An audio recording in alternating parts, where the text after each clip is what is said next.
มาจุดนี่แหละเพิ่นก็ยืนซึ่งยืนยังอยู่แถวนี้ได้โอ้ยบ่ธรรมดาอันนี้คือยังอันนี้ให้ก็บ่ซื้อให้ไปลอกเลยวะเท่าไหร่ละราคามันจักแล้วบ่บอกเลยนี่ให้ก็บ่ซื้อเมื่อให้ลอกนะว่านี่นะมันคือยังบ่มีมันสิไปมีกวดใหญ่ปะนี่มันมีแต่จีน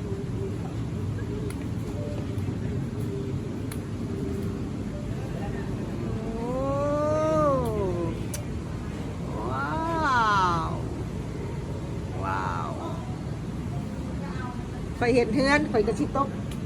ไอ้ซ่าข่อยเห็ดเฮือนข่อยกระชิตบแต่งแบบนี้แหละแบบไข่เข้าไปคือเขาเจ้าอะไรแบบอันเกิดกับอันกระเป๋าแต่ข่อยไข่เข้าไปเลยคือแบบเหล่าแบนนะเอาตู้แส่เรียนไว้จังสีจะเป็นเฮือนข่อยนะปีใดใส่ปีใดนำเขาอันนี้มันฟอร์จูล่าป่ะบอตีบ่อ่านภาษาอังกฤษบอกเลยเฮ้ยคอมเมอร์แอนตี้เด้ผู้อ่านภาษาอังกฤษออกไม่ใช่โฟเจล่าโฟเจเล่หายพันแน่เชล่าบ่เห็นเจล่ามันมา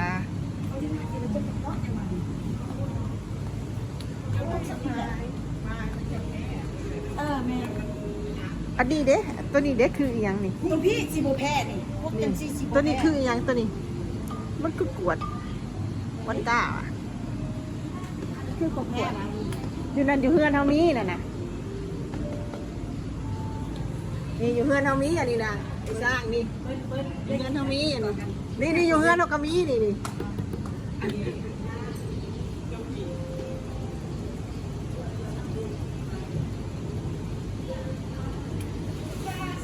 ว้าถูกดีจังซี่ซีบุกไปซีอย่างเราเด้สร้างจอันแก้วซื้อไปตกแต่งโต๊ะอาหารจะเด้สร้างบรรยากาศสร้างบรรยากาศโอ้ของนอกของในโอ้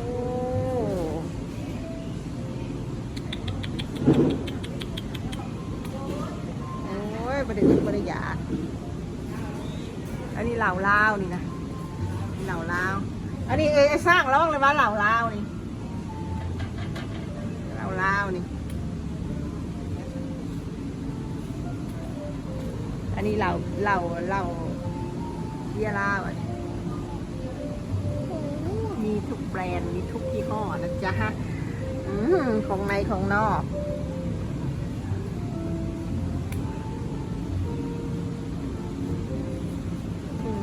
โชว์นี่ติดใจมาก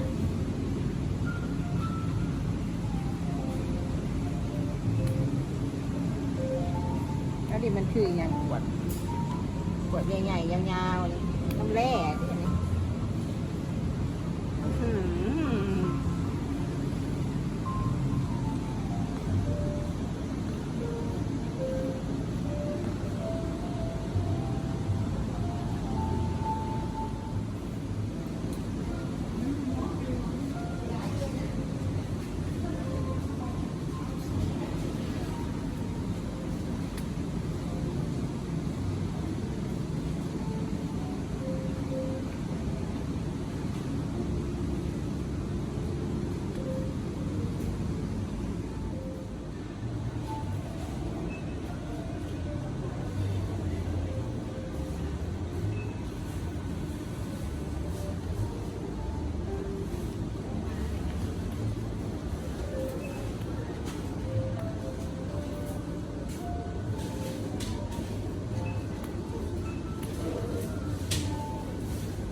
ันนี้โมเมนต์จะบอกแปลงพิซซ่า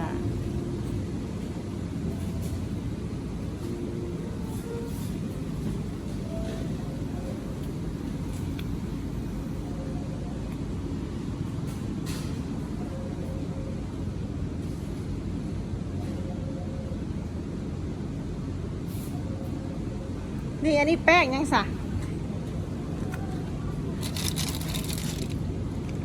แป้งเห็ดอันนั้นหั่นตัว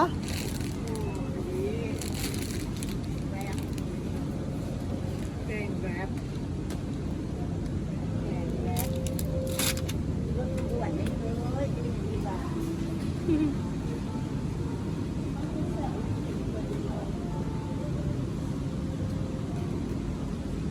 โอ้ไปซ้ำเบอร์ทิพย์มันก็บ่ไหวเด้ รถแล้วนะไอ้สร้างรถแล้วนะ